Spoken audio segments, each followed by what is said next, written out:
बिस्मिल्लाहिर्रहमानिर्रहीम। अस्सलाम वालेकुम नाज़रीन, आप यूट्यूब चैनल देख रहे हैं, मैं इमरान खान हूँ। नाज़रीन, एक और जो अहम खबर है पाकिस्तान से, जब वज़ीर आज़म ने कहा कि जी आप मुज़ाकरात करने हमारे साथ आकर, तो इस पे पाकिस्तान तहरीक-ए-इंसाफ ने एक बड़ा स्मार्ट मूव खेला है। अब समझ आई कि इमरान खान साहब ने ये काम क्यों किया था। उन्होंने कहा जी कि आप जानें और तहरीक-ए-तहफ़्फ़ुज़ आईन पाकिस्तान जाने। इमरान खान साहब ने ये मैंडेट के मुज़ाकरात करने या नहीं करने, मामला किधर जाना है, ये इमरान खान साहब ने दिया हुआ है तहरीक-ए-तहफ़्फ़ुज़ आईन पाकिस्तान के लोगों को। पीटीआई ने कोई मुज़ाकरात नहीं करने, हमारी तरफ से सुरख़ झंडी है। पीटीआई मुज़ाकरात नहीं कर रही, पीटीआई तो करेगी एहतजाज, स्ट्रीट मूवमेंट का आगाज़ करेगी जिसका इमरान खान साहब ने कहा हुआ है। तो हम तो करेंगे जनाब अपना वो काम, ये पाकिस्तान तहरीक-ए-इंसाफ ने कह दिया। हमारी तरफ से मुज़ाकरात नहीं है। हाँ, तहरीक-ए-तहफ़्फ़ुज़ आईन पाकिस्तान के साथ आपने मुज़ाकरात करने हैं, वो इमरान खान साहब से आप उनकी मुलाकात करवाएँ, वो जानें और इमरान खान साहब जानें। तो पीटीआई ने जो नॉर्मली होता है ये था कि जब भी कभी मुज़ाकरात होते थे तो पीटीआई की एहतजाजी तहरीक मुतासिर हो जाती थी कि जनाब एक तरफ एहतजाजी तहरीक चल रही है, एक तरफ मुज़ाकरात चल रहे हैं, ये किस तरह की तहरीक है। तो अब पीटीआई कह रही है जी हमारा फोकस सिर्फ तहरीक पे, हमारे लीडर ने कह दिया हमने मुज़ाकरात नहीं करने, हम तहरीक चलाएँगे। तहरीक-ए-तहफ़्फ़ुज़ आईन पाकिस्तान कह रही है ठीक है आपने मुज़ाकरात करने हैं, तो नए मीसाक जमहूरियत पर बैठ जाते हैं। अब इसमें जो इमरान खान साहब के दस्तखत है वो हम करवा लेंगे, ये उन्होंने गारंटी दी। नया चीफ इलेक्शन कमिश्नर लाया जाए और नए इंतखाबात करवाए जाएँ, ये 2 शराइत उन्होंने रख दी तहरीक-ए-तहफ़्फ़ुज़ आईन पाकिस्तान ने। नया मीसाक जमहूरियत कर देते हैं। मीसाक जमहूरियत क्या 2006 में अपोज़िशन जमातों ने किया था। उस वक़्त का डिक्टेटर परवेज़ मुशर्रफ मीसाक जमहूरियत के खिलाफ था। उस वक़्त की जो पॉलिटिकल पार्टीज़ परवेज़ मुशर्रफ के साथ खड़ी थी, वो मीसाक जमहूरियत का हिस्सा नहीं बनी। तो याद रखिएगा मीसाक जमहूरियत आपने कह तो दिया, लेकिन मीसाक जमहूरियत का हिस्सा कभी भी जो हुकूमत में शामिल जमातें हैं वो नहीं बनेंगी। यानी आज जो काम पीएमएल-एन कर रही है, वो कल को काफ लीग कर रही थी, माज़ी में परवेज़ मुशर्रफ के दौर में। आज जो काम पीपल्स पार्टी और ज़रदारी और बिलावल कर रहे हैं, वो काम माज़ी में पीपल्स पार्टी पैट्रियाट के लोग कर रहे थे, राव सिकंदर इकबाल, आफ़ताब शेरपाव, फैसल साले हयात वगैरह, ये लोग माज़ी में ये काम कर रहे थे। तो ये बात आपको ज़हन में रखनी पड़ेगी कि जो लोग एस्टेब्लिशमेंट के साथ खड़े होते हैं, वो मीसाक जमहूरियत का हिस्सा नहीं बना करते। चंद वजूहात भी है ना, देखिए एक तो जो वजूहात है सादी-सादी आपको बताता हूँ कि हुकूमत मुज़ाकरात में संजीदा क्यों नहीं होगी। ये चंद वजूहात हैं, ये आप ज़हन में रखें।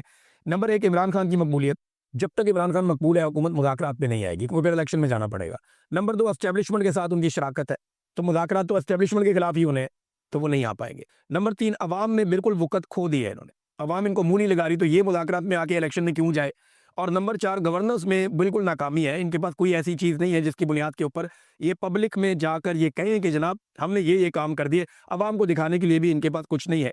ये वो चीज़ें हैं जो हुकूमत को किसी भी किस्म के संजीदा मिसाक से रोक देगी, यानी हुकूमत किसी मुज़ाकरात का हिस्सा नहीं बनेगी इन चीज़ों की वजह से। अब पाकिस्तान तहरीक-ए-इंसाफ ने अपना खेल खेल दिया। फजल रहमान साहब का एक बड़ा सख्त स्टेटमेंट आया, वो स्टेटमेंट बहुत इंपॉर्टेंट है इस मौके पर, इसलिए मैं आपको पढ़ के सुना रहा हूँ। फजल रहमान साहब ने साफ-साफ कह दिया कि ना बैत करेंगे और ना ही मुल्क को तुम्हारे रहमो करम पर छोड़ेंगे। अब आप समझ रहे हैं फजल रहमान साहब कह किसे रहे। अल्फाज का इंतखाब बड़ी एहतियात से करते हैं। उन्होंने इलेक्शन को धांधलीज़दा इलेक्शन करार दिया, मैंडेट को उन्होंने झूठा मैंडेट करार दिया। उन्होंने कहा जी कि ये हुक्मरान यूरोप के हैवानियत वाले तसव्वुर को हम पे मुसल्लत करना चाहते हैं, अवाम की राय को तब्दील करने वालों के हाथ पर हम बैत नहीं करेंगे। ये फजल रहमान साहब ने कहा। फजल रहमान साहब एक-एक स्टेप करके आगे जा रहे हैं और ये मुसीबत तो वाक़ई पाकिस्तान की एजेंसियों को और एस्टेब्लिशमेंट को इस वक़्त है कि अगर मौलवी भी पूरी तरह से मैदान में आ जाते हैं और इन्हें नहीं रोका जा सकता, तो पीटीआई को रोकना पहले ही मुश्किल था। इनके साथ अगर मज़हबी तबका भी खड़ा हो जाता है, तो एक नई मुसीबत पाकिस्तान की एस्टेब्लिशमेंट के लिए बन जाएगी, क्योंकि मईशत इनसे संभल नहीं रही, काम इनसे हो नहीं रहा और महंगाई को ये कंट्रोल कर नहीं पा रहे, तो अवाम किसी भी नुक्ते से इनसे खुश नहीं है। तो ये तहरीक बहुत ज़्यादा जान पकड़ जाएगी। नाज़रीन, आसिम मुनीर साहब ने एक स्टेटमेंट दिया और वो स्टेटमेंट ये है कि कौम और फ़ौज में तफरीक पैदा नहीं करने दी जाएगी। मैं एक सिंपल बात करना चाहता हूँ कि देखिए ये कौम और फ़ौज में तफरीक पैदा कैसे होती है? क्या कोई आदमी पाकिस्तान की फ़ौज और पाकिस्तान की कौम में तफरीक पैदा कर सकता है? कोई भी नहीं कर सकता। बड़े लोगों ने ये कोशिश की, सारे लोग ये नाकाम हो गए। ये तफरीक जब भी पैदा होती है, पाकिस्तान की मिलिट्री एस्टेब्लिशमेंट की वजह से पैदा होती है। ये चंद चीज़ें मैं आपके सामने रखता हूँ। नंबर 1 सियासत में मुदाखलत से कौम नाराज़ होती है। नंबर 2 हलफ की जब आप खिलाफ वर्जी करते हैं तो कौम नाराज़ होती है। नंबर 3 जबरी गुमशुदगियों की वजह से कौम नाराज़ होती है। नंबर 4 बगैर मनसूबाबंदी के और अवामी हमायत के बार-बार के मिलिट्री ऑपरेशन से कौम नाराज़ होती है। नंबर 5 मैंडेट की चोरी से कौम नाराज़ होती है।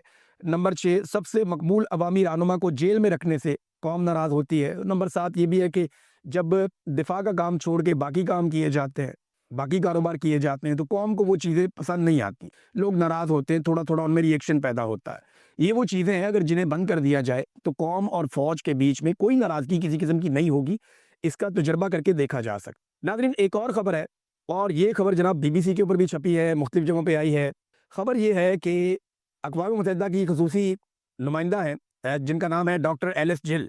इन्होंने कहा कि पाकिस्तान के साबिक वज़ीर-ए-आज़म इमरान खान की अहलिया बुशरा बीबी को जिन हालात में जेल में रखा गया, वो इनकी जिस्मानी और ज़हनी हालत के लिए संगीन खतरा बन सकते हैं। उन्होंने हुकाम पर जोर दिया कि वो इस हवाले से फौरी इक़दामात करें और उन्होंने कहा कि रियासत की ज़िम्मेदारी बनती है कि वो नज़रबंदी के दौरान बुशरा बीबी की सेहत का तहफ़्फ़ुज़ और इंसानी वक़ार की ज़मानत को यकीनी बनाए। अब बुशरा बीबी को ना उनका सामान देने दिया जाता है, ना उनका ख़्याल रखते हैं, बल्कि उनकी मुलाकातें भी उनकी फ़ैमिली के साथ रोकी हुई है कि कहीं ऐसा ना हो कि बुशरा बीबी कोई स्टेटमेंट जारी कर दें, जो बाहर चला जाए इमरान खान साहब के हवाले से, लिहाज़ा वो मिलने नहीं देते। ये इदारे नुकसान में क्यों जा रहे हैं? ये किसी ने सोचा है? इमरान खान ने तो 3 साल में इन सारे इदारों को तबाह नहीं किया, 2 साल बीच में से कोरोना था। तो इन इदारों को इमरान खान ने तबाह नहीं किया, इन इदारों को तबाह किया उन हुक्मरानों ने और डिक्टेटर्स ने जो गुज़िश्ता कई दहाइयों से पाकिस्तान के ऊपर मुसल्लत हैं। क्या किसी ने माफ़ी माँगी कि हमने ये इदारे तबाह कर दिए? जो इदारे फ़ौज के अंडर चलते हैं, वो तो सारे मुनाफ़े में जा रहे हैं, या जो इदारे शरीफ ख़ानदान के या ज़रदारी ख़ानदान के अंडर चलते हैं, वो तो सारे मुनाफ़े में जा रहे हैं। जितने लोग पार्लियामेंट के अंदर या सेनेट के अंदर बैठे हुए हैं, उन सबके अपने-अपने कारोबार मुनाफ़े में जा रहे हैं।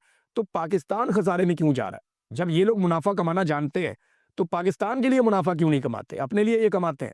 सवाल ये पैदा होता है कि इदारों को पहले तबाह करते हैं और फिर बेच देते हैं। पाकिस्तान के पास 2 ढाई दर्जन टोटल इदारे हैं, जो अच्छे बड़े इदारे हैं। उनको एक-एक करके अगर जब बेच देंगे ना, और इनकी नीयत है बेचने की, तो पाकिस्तान के पल्ले कुछ नहीं रह जाएगा। ये सदर है पीआईए पीपल्स यूनियन के रमज़ान लगारी साहब, इन्होंने एक भांडा फोड़ा है। इनका जो इन्होंने भांडा फोड़ा ज़रा वो सुन लीजिए। ये कहते हैं कि इसकी मालियत ही गलत लगाई गई पीआईए की। जो प्रॉपर्टीज़ दी गई हैं, सिर्फ़ उनकी मालियत 70 अरब की है, 10 अरब में बेच दिया। जबकि जहाज़ जो फंक्शनल है, वो 18 है। एक जहाज़ ही 20 से 30 अरब का है। 1500 अरब के असासों को कैसे बेचा गया, ये सदर पीआईए पीपल्स यूनियन रमज़ान लगारी साहब ने पूरा एक इंटरव्यू दिया और उन्होंने एक जर्नलिस्ट को ये बताया, रमज़ान लगारी साहब ने, कि किस तरीके से पीआईए को औने-पौने बेचा गया और बंदरबांट की गई। 10 अरब में 1500 अरब की एयरलाइन को बेच दिया गया। अब मैं ये कह सकता हूँ कि मोमेंटम वहाँ पहुँच गया, जहाँ पे अली अमीन गंडापुर साहब ने सरेंडर किया, यानी मामला वहाँ तक पहुँच गया। अब उतनी बड़ी तादाद में लोग दोबारा मोबिलाइज़ हो चुके हैं। अब इस तादाद को बढ़ाना है, इसको दुगना करना है। क्या ये जो मौजूदा टीम है वो कर पाएगी? वो तो बहुत एनर्जेटिक नौजवान है, वो रोज़ाना कोई ना कोई एक्टिविटी करते हैं। ना सिर्फ उन्होंने सूबे की परफॉर्मेंस से साबित किया कि वो बाकी सूबों से बेहतर परफॉर्म कर रहे हैं, बल्कि साथ ही साथ उन्होंने अपनी सियासी एक्टिविटीज़ को भी कई गुना तक बढ़ाया और बड़ा शानदार उन्होंने काम करके दिखाया।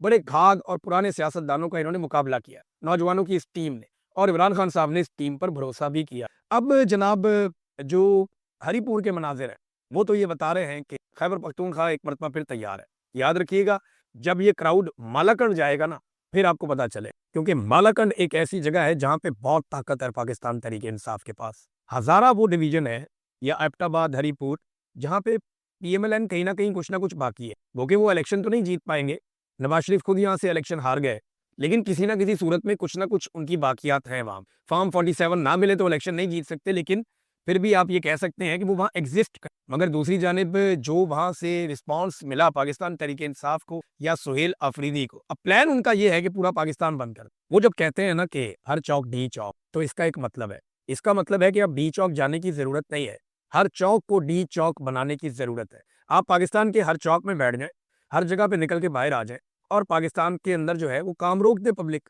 यानी प्लान ये है कि पाकिस्तान में काम रोक दिया जाएगा और पब्लिक कहेगी जी हम काम नहीं कर, हम ये बैठे हुए जब तक आप मुल्क को सीधा नहीं करते ना, आप काम करने नहीं दे रहे, आप काम चलने नहीं दे रहे, एक-एक करके हम सबको मार रहे हैं, तो हम इकट्ठे होके आ गए, इकट्ठे ही मार दो। तो मार तो नहीं सकता कोई इतनी बड़ी तादाद में करोड़ों लाखों लोगों को। तो लोग जब अपने-अपने इलाके पर निकल के बैठते हैं ना, तो एसएचओ की, थानेदार की कभी भी ज़रूरत नहीं होती कि वो लोगों के सामने आ जाए। मुझे अच्छी तरह याद है लाहौर शहर के अंदर जब अपनी गली में, अपने मोहल्ले में लोग निकलते हैं ना, तो पुलिस की ज़रूरत नहीं होती वहाँ पे आके मुदाखलत करने। तो जब हर गली में, हर मोहल्ले में, हर इलाके में, हर चौक में डी चौक बनेगा और लोग निकलेंगे, जैसा कि पाकिस्तान तहरीक-ए-इंसाफ का एक प्लान है, तो फिर ये रियासत के पास किसी किस्म की गुंजाइश रहेगी नहीं। ये करेंगे क्या? ये सबसे पहले इंटरनेट बंद, लोग जो है वो केबल वाला इंटरनेट इस्तेमाल करना शुरू कर देंगे, जिसको आप पीटीसीएल कहते हैं, या दूसरा इंटरनेट, लोग वो इस्तेमाल करेंगे। उसके बाद ये दूसरे मरहले में वो वाला इंटरनेट भी बंद कर, वो इंटरनेट बंद होने के बाद कम्युनिकेशन तकरीबन खत्म हो जाए। सिर्फ लाइनिंग वाले फ़ोन अगर कहीं चल रहे होंगे तो चल रहे होंगे, तो कम्युनिकेशन खत्म होने का नुकसान सिर्फ लोगों को नहीं होगा, लोग तो बैठे रहेंगे या लोग इंतज़ार करते रहेंगे। तो क्योंकि कोई मार-धाड़ तो पाकिस्तान में हो नहीं रही, लोग पुरअमन एहतजाज कर रहे हैं। अगर वो घर भी चले जाते हैं, कम्युनिकेशन खुलती है, फिर बाहर आके बैठ जाएंगे। तो इनके पास इसका हल ही कोई नहीं, पुरअमन एहतजाज से बड़ा बदला ही कोई नहीं कि आप पाकिस्तान को बंद करें। अगर ये पूरे पाकिस्तान में मुकम्मल तौर पे इंटरनेट बंद कर देते हैं तो पाकिस्तान की तमाम एटीएम मशीनें, तमाम पाकिस्तान के बैंक, तमाम पाकिस्तान के अंदर जितने भी लोग पूरी दुनिया के साथ कनेक्टेड है, वो कनेक्टिविटी खत्म। सिक्योर लाइनें एक दो हैं जो गवर्नमेंट और एस्टेब्लिशमेंट के पास है, उनके जरिए से वो राब्ते में तो रह सकते हैं बैनुल-अक़वामी तौर पे, लेकिन पाकिस्तान के मीडिया के पास भी इंटरनेट नहीं होगा, पाकिस्तान के सोशल मीडिया के पास भी इंटरनेट नहीं, और एक अजीबो-गरीब सूरत-ए-हाल पाकिस्तान में पैदा हो जाए। इस सूरत-ए-हाल को कोई भी हुकूमत 4-5 दिन से लंबा नहीं खींच। अभी ईरान ने कुछ अरसा खींचा, लेकिन साथ ही उन्हें वो खोलना पड़ गया। जैसे ही उन्होंने मुजाहिरों पे कंट्रोल किया, उन्हें खोलना पड़ गया। लेकिन ईरान में पुरतशद्दुद मुजाहिरे हो रहे हैं और बाहर से स्पॉन्सर्ड थे। पाकिस्तान में तो लोग काफी अरसे से कोशिश कर रहे हैं कि इस रजीम से जान छूटे। तो ये है वो प्लान कि हर चौक डी चौक। तो जबरदस्त किस्म का रिस्पॉन्स मिला है पाकिस्तान तहरीक इंसाफ को, खास तौर पे हजारा में, एबटाबाद में, हरीपुर। और लोगों की अगर आप तस्वीर देखें या मनाजिर देखें तो आपको आइडिया हो जाता है कि तहरीक इंसाफ किस तरफ जा रही है और मोमेंटम किस तरह बन रहा है। दूसरा नाज़रीन, जो वोटर की उम्र को लेकर कमरुज़्ज़मान कायरा साहब का भी एक बयान, यानी पीएमएलएन और उनके साथी और उनके रिपोर्टर्स वही से बात कर रहे हैं, बार-बार कर रहे हैं, और ये तजवीज़ बाकायदा ज़ेरे गौर है कि वोटर्स की जो उम्र की हद है उसको बढ़ा दिया जाए, 18 साल से बढ़ा के उन्हें कर दिया जाए 25 साल। देखिए, इस हिसाब से एक अजीबो-गरीब काम हो जाए। बहुत सारे वोटर ऐसे होंगे जिन्होंने 2024 में वोट डाला, लेकिन अगले इलेक्शन में वो वोट नहीं डाल पाए। फर्ज करें इलेक्शन आ जाता है 27 में, 28 में या 29 में, जब भी आता है, वो जब भी अगला इलेक्शन आएगा वो वोट नहीं डाल पाए। जिन्होंने 2024 में वोट डाला, वो 2026, 27, 28, 29 जब भी इलेक्शन होगा उसमें वोट डालने के अहल नहीं रहेंगे। और ये लाखों की तादाद में नौजवान जो 18 साल 19 साल के थे, उन्होंने वोट डाल दिया था, लेकिन अब वो 22-23 साल के होने के बावजूद वोट नहीं डाल सकते, क्योंकि ये 25 साल तक लेकर जाना चाह रहे हैं। पीपल्स पार्टी भी इसकी हमायत में आ गई। कमरुज़्ज़मान कायरा साहब ने कहा, जी 18 साल के नौजवान के सियासी शऊर पे उन्होंने सवाल उठाए कि ये तो मंशूर तक नहीं पढ़ते, तो ये कैसे फैसला करते हैं, हम भी इस उम्र से गुजरे हैं। तो कमरुज़्ज़मान कायरा साहब, मैं आपको 2 चैलेंजेस करता हूँ। नंबर 1, बिलावल ज़रदारी की उम्र कितनी थी जब उसको एक पर्ची के ऊपर आपने अपनी पार्टी का चेयरमैन बना लिया? बताएं ना जरा। आपने तो पूरी की पूरी एक पॉलिटिकल पार्टी एक कम उम्र नौजवान के हाथ में थमा दी थी। उसकी उम्र तो 25 साल नहीं थी, आपने पूरी पार्टी उसको दे दी थी एक ऐसी पर्ची के ऊपर जिसकी कोई क्रेडिबिलिटी भी नहीं है। और आप कह रहे हैं कि आपका नौजवान सियाना है और कौम के नौजवान जो है वो गुमराह है, उनको कुछ नहीं पता। मैं चैलेंज करता हूं कि बहुत सारे एमएनएज और एमपीएस के उम्मीदवार भी अपनी अपनी पार्टियों के मंशूर के बारे में कुछ नहीं जानते, उन्हें पता ही नहीं है। और बहुत सारे पाकिस्तान में ऐसे लोग हैं जो एक जमात भी नहीं पढ़े हुए, जो कभी स्कूल में नहीं गए, तो वो तो मंशूर पढ़ ही नहीं सकते। तो क्या ऐसे लाखों करोड़ों लोग जो हैं उनके वोट खत्म कर दिए जाएं क्योंकि ये मंशूर नहीं पढ़ सकते, चाहे उनकी उम्र 40 साल या 50 साल हो? तो ये जो बूमर्स है ना, जितने भी ये नौजवानों से जान छुड़ाना चाहते हैं, ये मैदान से भागने वाली। जब मुकाबला ना करो तो मैदान से ही भाग जाओ। यानी जिसका मुकाबला आप नहीं कर सक रहे, आप कह रही इसके साथ खेलना ही नहीं है, इसको वैसे ही मैदान से बाहर निकाल। तो क्योंकि ये नौजवानों का मुकाबला नहीं कर पा रहे, उनके सवालों के जवाब नहीं दे पा रहे और उनके शऊर को फेस नहीं कर पा रहे, लिहाजा तरीकाकार ये निकाला है कि इनको ही बाहर निकाल दो, हम इनके बगैर मैच खेल। ये नौजवान आपको मैच खेलने ही नहीं देंगे, ये आपकी वो दुर्गत बनाएंगे कि आपको लग पता जाए। अपने घर में झांकिए,